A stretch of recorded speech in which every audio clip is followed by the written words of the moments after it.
So students, we'll continue with our second lecture. So in third lecture. So in first two lectures we have discussed about the basic concepts of optical methods. So in that we have started with molecular spectroscopy, and then we have continued with the basic concept, that is we have discussed Lambert's law, Beers-Lambert's law. We have discussed with the derivation for the Beers-Lambert's law, as well as we have discussed the limitations of Beers-Lambert's law. Now today we will discuss the sums based on the Beers-Lambert's law. So we will discuss with the first sum. See, this sums already you have discussed in TYBSc, but these are little bit different or one step ahead than the TYBSc. A cell of 2 cm path length contains 7.5 into 10 raised to minus 4 molar solution of inorganic compound. If transmitted light is 60% of incident light of wavelength 470 nanometer, calculate the molar absorptivity at this wavelength. So very first we'll see about the given data. Length is 2 cm. Concentration is 7.5 into 10 raised to minus 4 molar. Percentage transmittance is 60%, and they have told you to find out molar absorptivity. So as we know the simple formula that A is equals to minus log of T, but transmittance is given in percentage.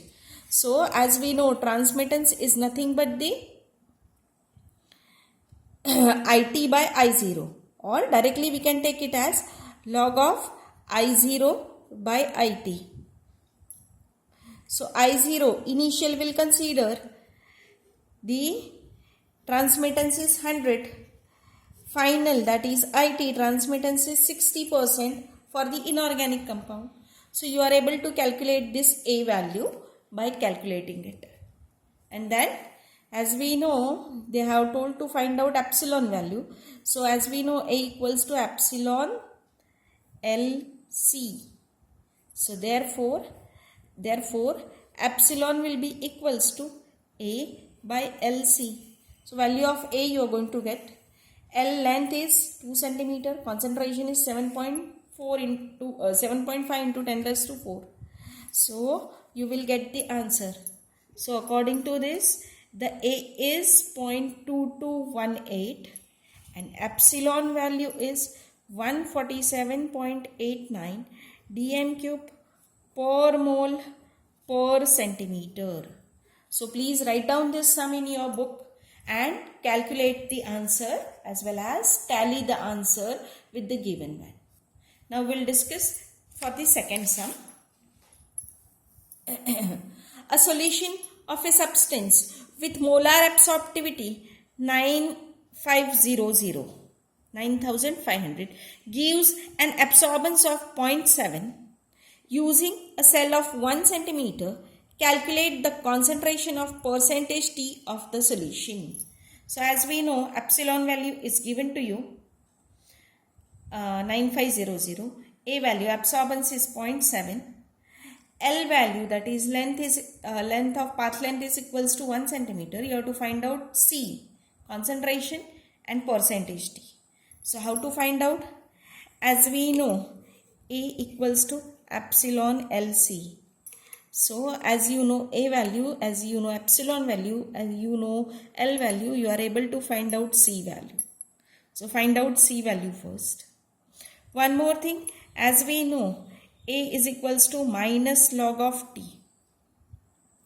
So take a antilog of minus A.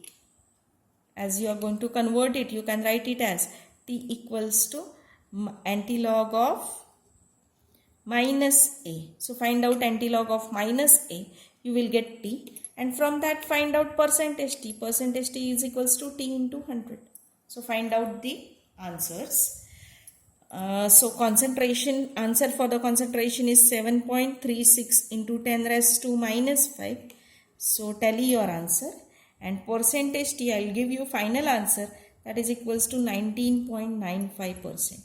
So please solve it and tally your answer. Now we'll discuss with the next sum.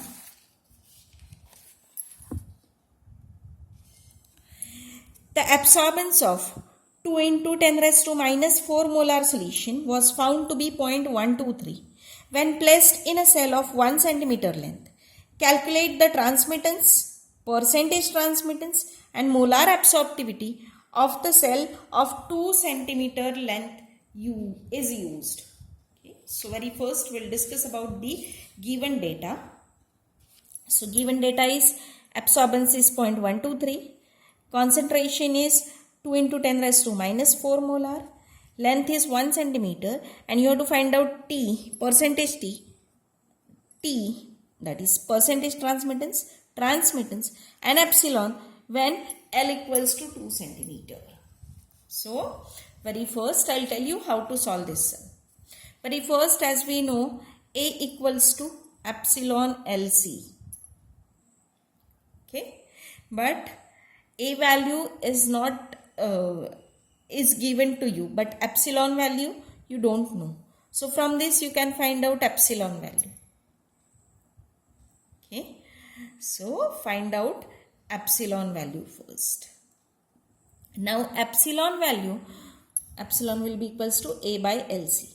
Epsilon value will be same for the as it's a constant, so it will remain same. Okay, once you get epsilon value, then by using that epsilon value find out absorbance value for 2 centimeter length. So find out this epsilon. When you are going to find out it is equals to 615 dm cube per mole per centimeter. So please tally the answer by calculating it. Then find out epsilon A value by using this epsilon. So epsilon is 615 L. Now you have to take 2 centimeter because we are going to find out percentage T and T. So L will be 2 centimeter and C value will be same because they have told calculate the transmittance of 2 centimeter path length. So find out A value by using this. So you will get the A value by using this is 0.246. Once you got the A value, then by using that A value, find out T value. As we know, T is equals to antilog of minus A. So use this absorbance and find out T value. And once you got T value, find out percentage T, that is equals to 100 into T. So in this way you have to find out. So final answer I will give you for the percentage T, that is equals to 56.75%.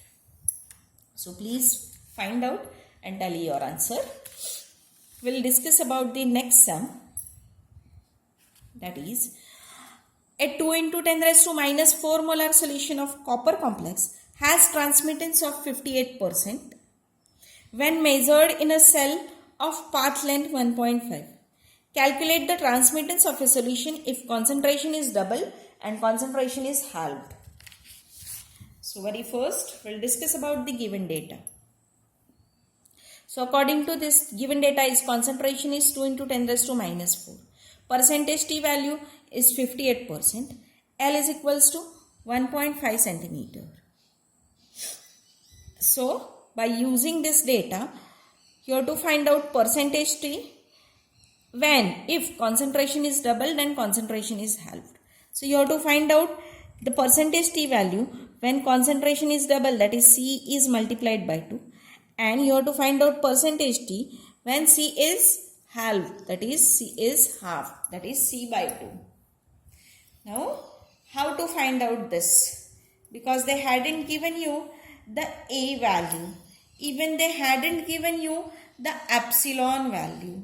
So how to find out percentage T and everything, that we'll see.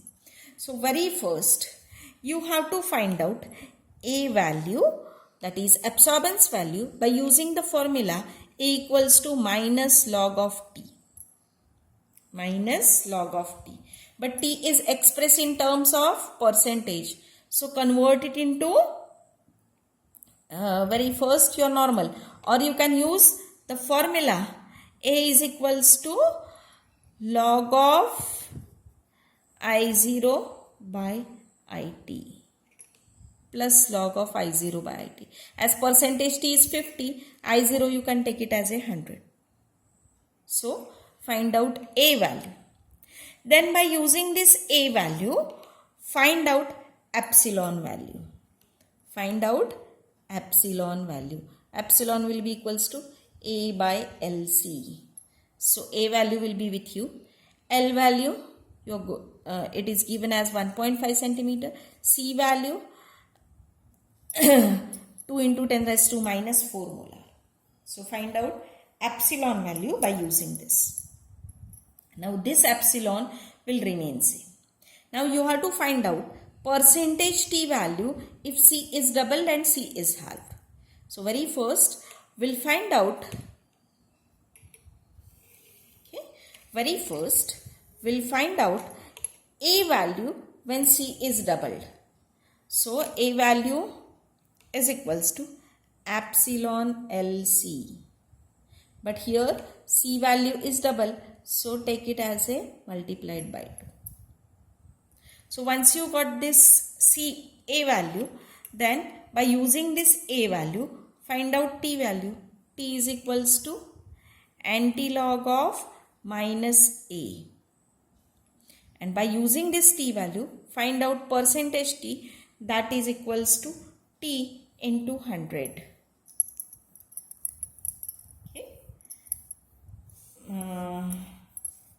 But they have told you just calculate the transmittance. So just if you calculate the transmittance, then too it's okay. Now next step is we have to find out the transmittance when concentration is halved. So what is our formula? A equals to epsilon LC. But concentration is halved or halved. So you have to use C by 2. So epsilon value you will get from here. L value they have given, that is equals to 1.5, and concentration 2 into 10 raised to minus 4 upon 2. By using this A value, find out T. T is equals to antilog of minus A.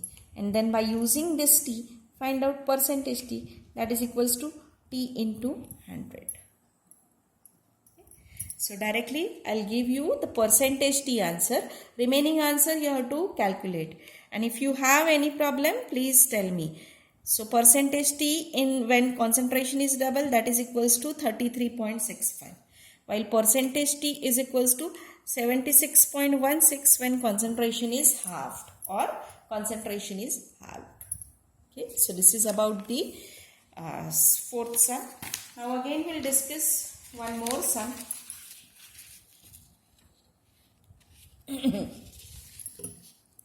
The absorbance spectrum for titanium peroxide complex in perchloric acid show a maximum of 400 nanometer. So this is a absorbance spectrum for titanium peroxide complex ion in perchloric acid showed a maximum of 400 nanometer. The absorbance of a 32 microgram per ml solution, per liter solution of titanium gave an absorbance of 0.456. An unknown solution of titanium treated in an ideal fashion gave an absorbance of 0.501. Assuming ideal cells, find out concentration of unknown. So as we know, A is 0.456, C is 32 microgram per liter. AX value, that is absorbance of unknown, is 0.501. So find out concentration of unknown. So very first we'll use the formula, that is A absorbance equals to epsilon LC. One more thing they have given, an solution of titanium treated in an ideal fashion. So AX is, for AX again we can write epsilon L CX. Concentration is different, but remaining two things, that will remain same because it is treated in ideal fashion. So if we take a ratio of A by X, then it will be equals to epsilon LC by epsilon LC. So epsilon L will gets cancelled, and you will get the formula A by AX is equals to C by CX. So you knows the value of A, you knows the value of AX, you know the value of C. Find out CX concentration. So it's too simple. You are able to find out CX concentration, and that is equals to 35.15 microgram per liter.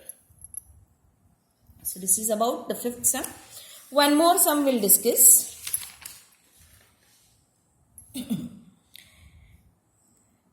An absorbance of 0.436 was obtained after 11.5 ml of titrating agent was added to 68 ml of initial solution. What was the corrected absorbance of the solution?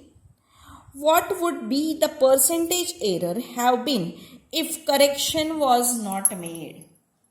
So, in this sum, very first I'll write the given data.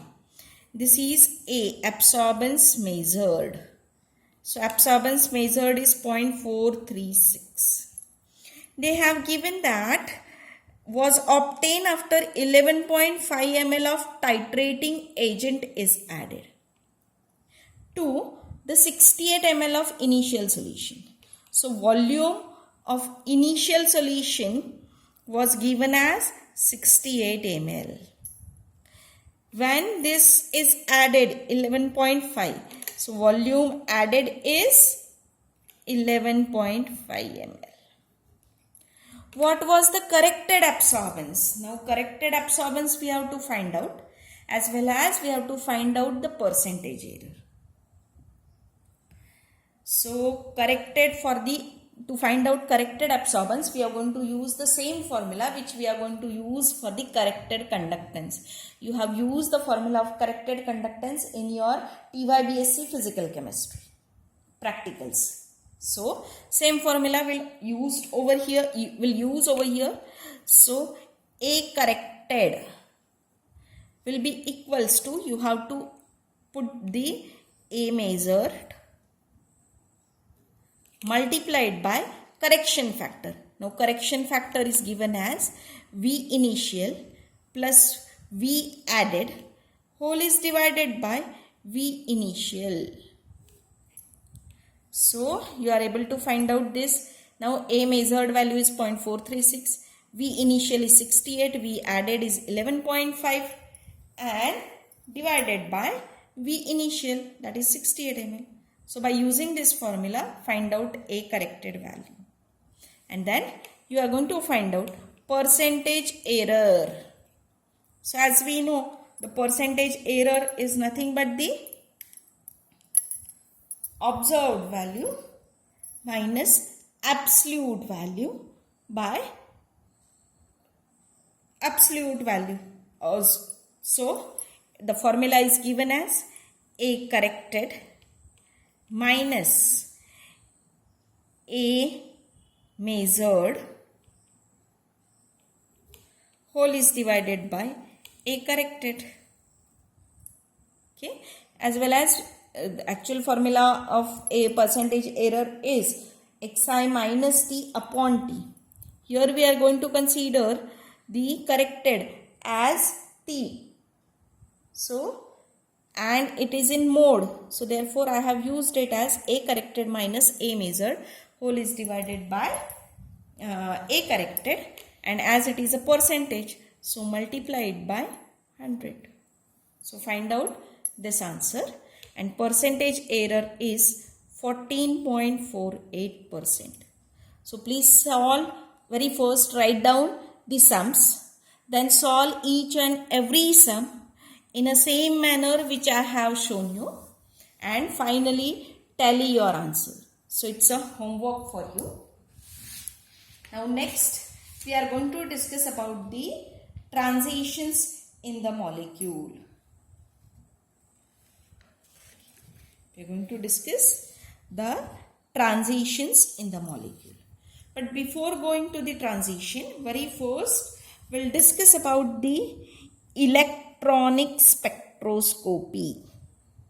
Why it is known as a electronic spectroscopy, that we'll discuss first, and then we'll go for the molecular transitions. Now, whenever we are going to consider the polyatomic molecule, this polyatomic molecule exhibit three types of motion.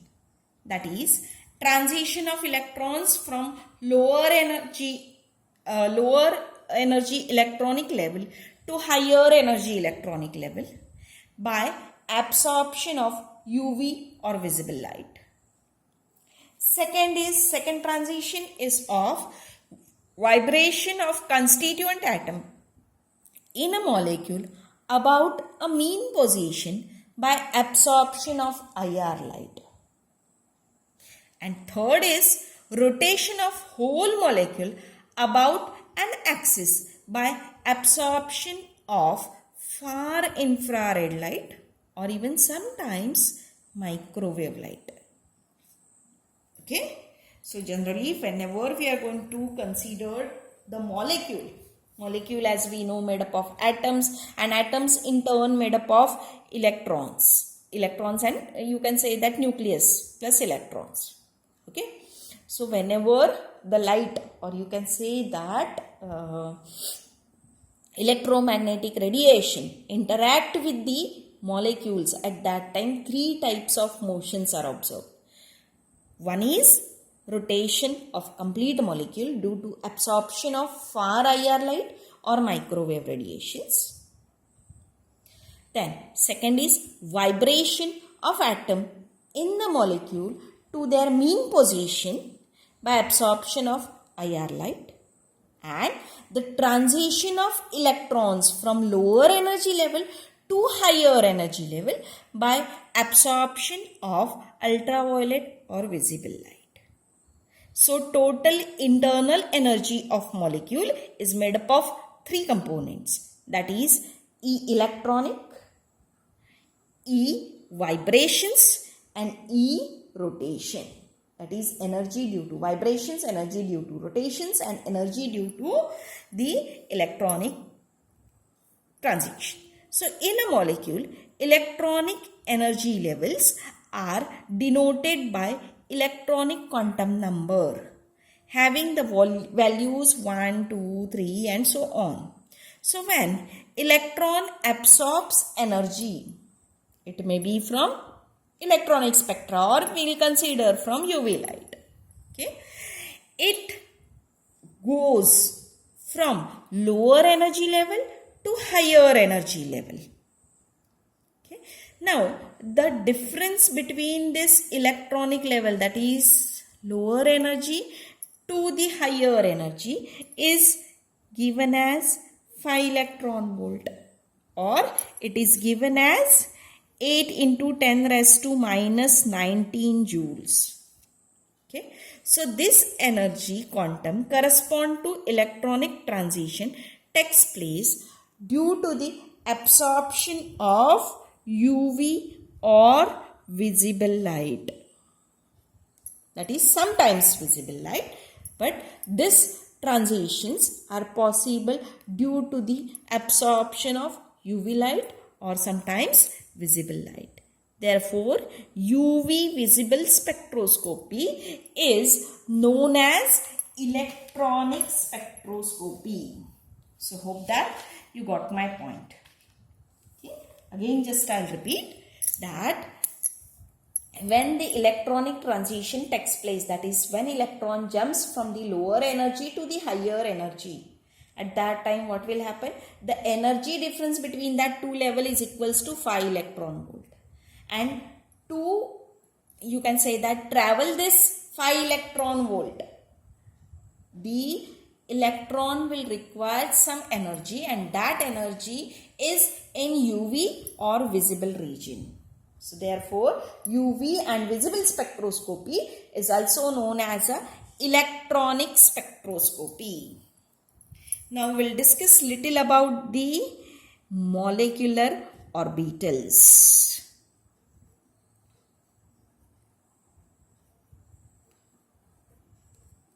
Molecular orbitals. Okay. Now, when two atoms forms a chemical bond, the atomic orbitals of two atoms overlap to form molecular orbital. So, as you know this, the electrons involved in bond formation occupy two molecular orbital, that is bonding molecular orbital and of low energy and anti-bonding molecular orbital of high energy. Okay, so molecular orbitals are of bonding and anti-bonding. Generally, there are three types of molecular orbital. So, we'll discuss one by one. Very first, we'll discuss about the sigma molecular orbital. Sigma molecular orbital. So, this sigma molecular orbital are formed due to end-to-end overlap of two s orbital or one s and one px atomic orbital or two px atomic orbital. So, it will form due to end-to-end overlap of two s orbital or one s and one px orbital or one px and one more px, that is 2 px orbital, and that is formed due to the end-to-end overlap. Okay. Now, in sigma bond, what will happen? The electron density is high along the line joining of two atoms. Just I'll draw the very simple diagram. Suppose this is one s orbital, this is second s orbital. They will combine to form this sigma bond. Now, what will happen? Electron density will be maximum over here. So, electron density is present on the line joining of two nuclei. So, due to this bond is very strong bond and electron involved in this are strongly held. Lower energy orbital is known as a bonding sigma orbital, which is denoted by sigma, and higher energy orbital is known as a anti-bonding sigma molecular orbital denoted by sigma star or sigma. Okay, so this is about the sigma molecular orbital. Now we'll discuss about the pi molecular orbital. Pi molecular orbital. Now this pi molecular orbital are formed due to side-to-side overlap of 2 py. So py plus py or 2 pz atomic orbitals. Pz atomic orbitals. So in pi bonds, the electron density is high outside the line joining of two atoms forming the bond. So just we'll consider this is your py orbital. This will be your second py orbital. Okay, nucleus is over here and electron density is maximum over here. So what will happen? This is a line joining of nuclei. Over here or in between these two, there is no highest electron density, but it is outside of line joining of two atoms. So therefore, the pi bond is not a very strong bond. And or you can say that pi bond is not as strong as your sigma bond. Okay, so what will happen? The pi bond is not very strong and electrons involved in this are not strongly held as in sigma bonding orbital. So double and triple bonds are of pi type. Lower energy orbital is known as a pi molecular orbital denoted by pi, and higher energy orbital is known as a anti-bonding pi molecular orbital denoted by pi star. Now we have to discuss about the electron density. Okay. So in antibonding or bonding orbital, what will happen? Electron density is very close to the bond, while in antibonding, for sigma as well as for pi orbital, the electron density between the atomic nuclei is less and the electrons are farther away from the nuclei than before the bond formation. Hence, electron involved in antibonding orbital formation are at higher energy level. So, whenever if you are going to represent the sigma bond, then for bonding, or you can say that for sigma molecular orbital, it is shown like this because electron density is in between these two. For antibonding, the electrons are farther away, so antibonding orbital is presented like this. Electrons are farther away than the nucleus. Originally they are present very close to nucleus, but in antibonding they are farther away than the nucleus.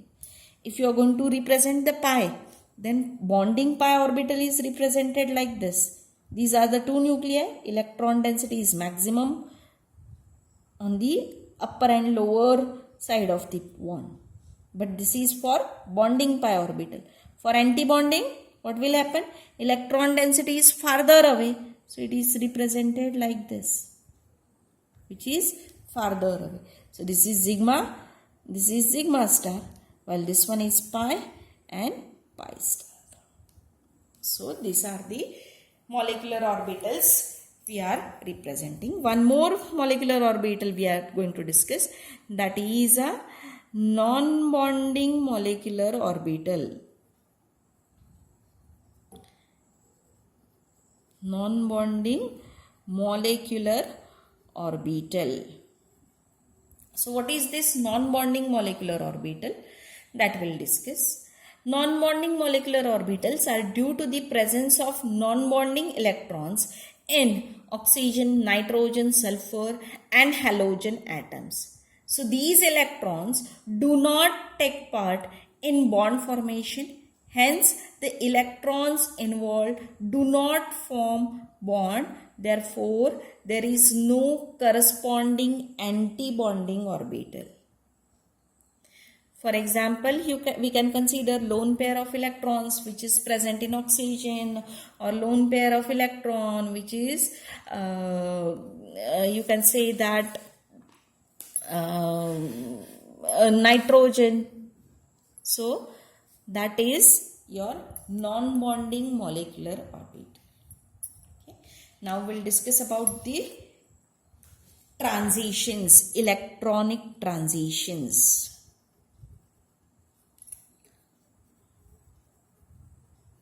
Now for electronic transitions, you have to refer this diagram. Very first, we'll discuss about the sigma to sigma star transition. Sigma to sigma star transition. Very first, I'll tell you about the diagram. So in the diagram, I have shown the energy levels and energy increases. So this is a sigma bonding orbital. This is sigma anti-bonding orbital. This is pi bonding orbital, pi anti-bonding orbital. This is a non-bonding orbital. So these are the energy levels. Now sigma to sigma star transition will require the maximum energy. Now why it requires maximum energy? Because sigma bond formation is strongly held and these transitions are, as they require very high energy. So these transition will occur by absorption of UV light only. So UV light, that is by absorption of 200 nanometer wavelength light. Okay, not less than that. Or sorry, not more than that.